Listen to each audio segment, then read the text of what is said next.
Have you heard of the digital dark age? This is a term used to describe the obsolescence of certain types of digital media, whether it's photos, databases, or emails, as stored on computers and servers. As these file types grow obsolete and are not migrated into more easily accessible forms, the information contained within is lost. What if I told you that this problem is far more insidious than you could possibly imagine?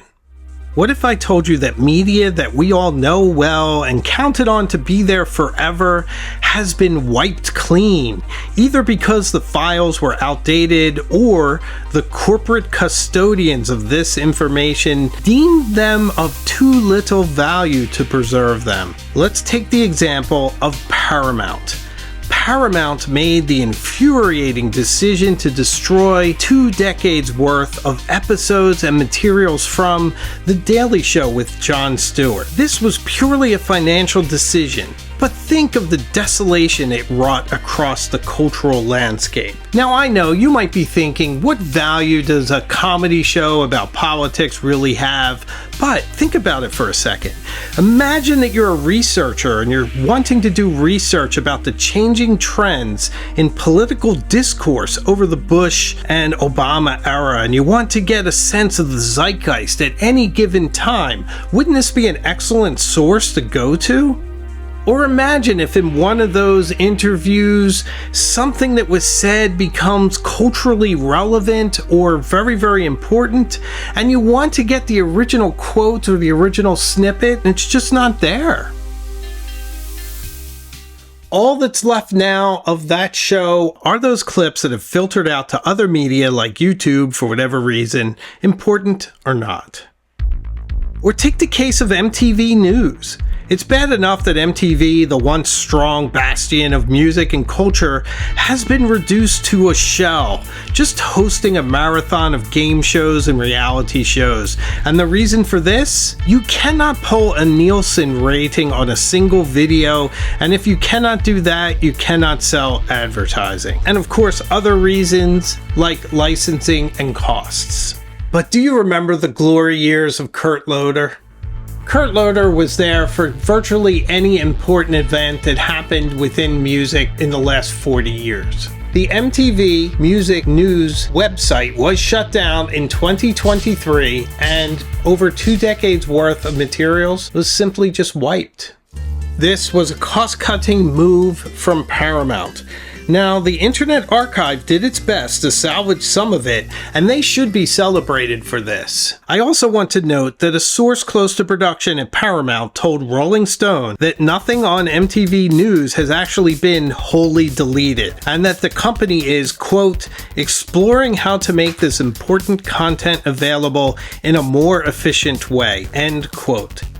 Now imagine that a corporation like Paramount has the power to simply delete decades worth of material that chronicles the rise of certain trends and genres in music or anything else. And this could be any corporation and any materials. Imagine if it were one of our great newspapers. So how does this really apply? Well, once again, just imagine if you were trying to write a book about the rise of Beyonce or Taylor Swift, for instance. You wanted to track their careers through the MTV News interviews. Well, you can't. And along with that, Paramount also cleared the archives of country music television, TV Land, and Comedy Central. I can attest to you that research is already very difficult to conduct, and that literally everything and anything you'd ever want to use is behind a paywall. Even news clips and government footage that are firmly in the public domain, even from 80, 90 years ago, all behind paywalls. And although these are in the public domain, if you use them, then those entities can give you a copyright strike regardless, and it's incumbent upon you to fight it. It's a very difficult situation for researchers and amateur producers of videos like me. I cannot tell you how difficult it is getting a simple image of a historic person like Winston Churchill or Ernest Hemingway that isn't copyrighted or nestled deep behind someone's paywall. Paradoxically, it makes me long for an easily accessible AI program that can generate original images of these historic people, places, and events so that it would be beyond these restrictions. The corporate owners of our cultural materials have entirely too much power over them, and as media gets consolidated under fewer and fewer companies and individuals, this becomes more and more of a problem.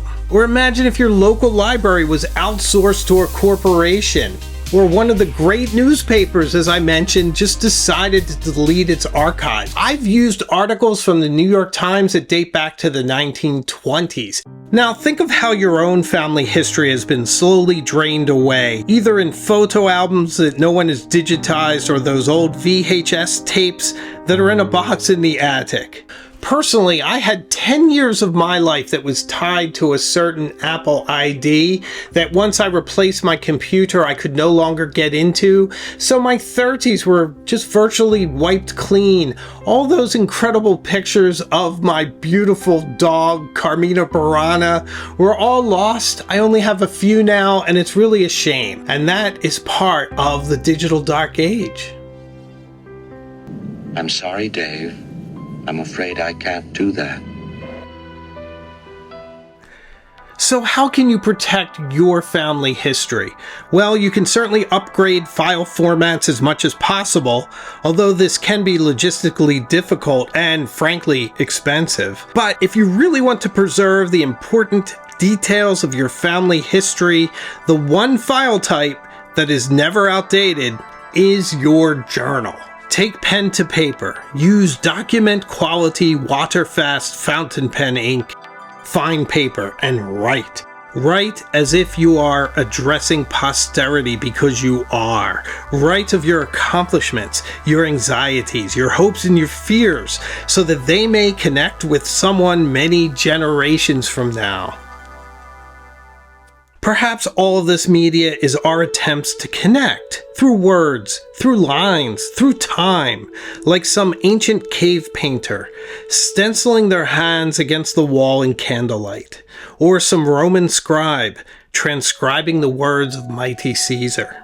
We are ephemeral, but the essence of humanity endures, and even if the particulars of our lives are lost, the ripples that we have made will reverberate through time and space.